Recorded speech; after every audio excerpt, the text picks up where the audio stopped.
Father Driscoll, Mrs. Caesar, parents, grandparents, friends, my fellow faculty, and staff. Welcome to the completion mass ceremony of the 8th grade class of 2012. I am privileged to present to you an outstanding young man that the class chose to give a few words of wisdom to his fellow classmates, Mr. Stephen Higgins.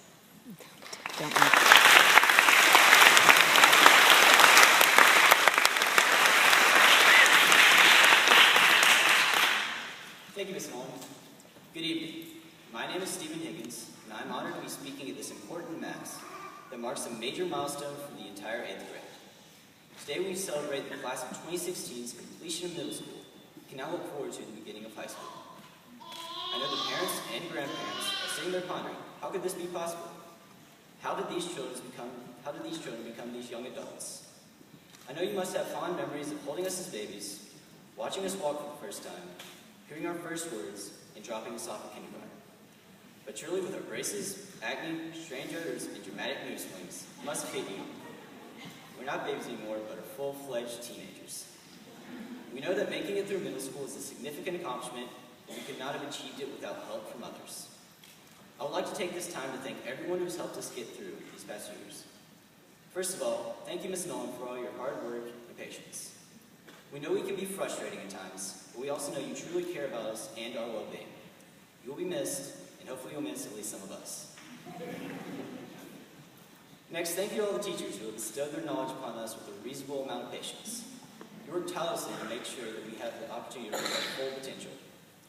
Teaching is a difficult and demanding profession, and we're fortunate that you answered the call and dedicated yourself to your students. At times we may think you're kind of crazy, but I'm confident the feeling is mutual. Finally, to our parents, who love us unconditionally. Thank goodness you have to. Thank you for putting up with us through these volatile middle school years. Life with a teenager is not always easy, but you're stuck with us for 4 more years. Just think, driving's right around the corner. I know you're really excited. But in all seriousness, thank you for your love and support.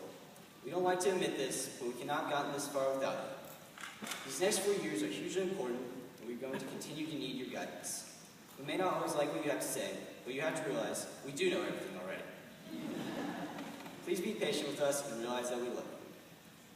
Middle school has been filled with many memorable events. Who could forget our 7th grade field trip to Camp Chandler? It was supposed to be a bonding experience, but it turned into something along the lines of the McCarthy hearings.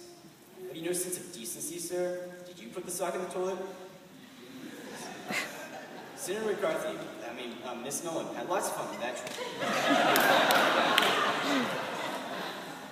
However, we ended our middle school career strong with an amazing trip to Washington, D.C. Now that was a real life experience. We had a great time seeing the monuments, the Smithsonian, the U.S. Capitol, Arlington Cemetery, and the Holocaust Museum, just to name a few of the places we visited. Mass in the Basilica of the National Shrine of the Immaculate Conception was extremely moving. We had a lot of fun and learned a few things too, but most importantly, we became closer to one another and our friendships became stronger. Graduates, today we enter a new period of our lives. The next 4 years are some of the most important in determining what our future will be. Everything before this has been practice. Each high school year counts, and 9th grade is essential to get off to a strong start and set the tone for the other 3 years. This may seem scary, but look how far we've come. Can you remember your first day of kindergarten? I can. I was so nervous I hurled the night before. What I'm trying to say is, look at how far we've come, and we're ready to take the next step. I urge you to do your best over the next 4 years so the opportunities you want will be available to you when you graduate.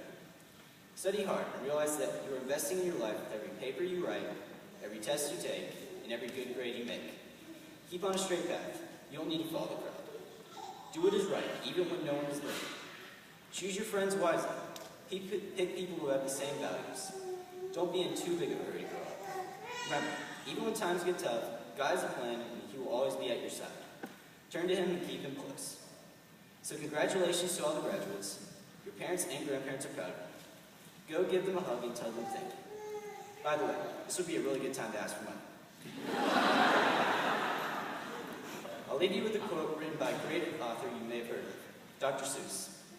He writes in his book, Oh, the Place You'll Go.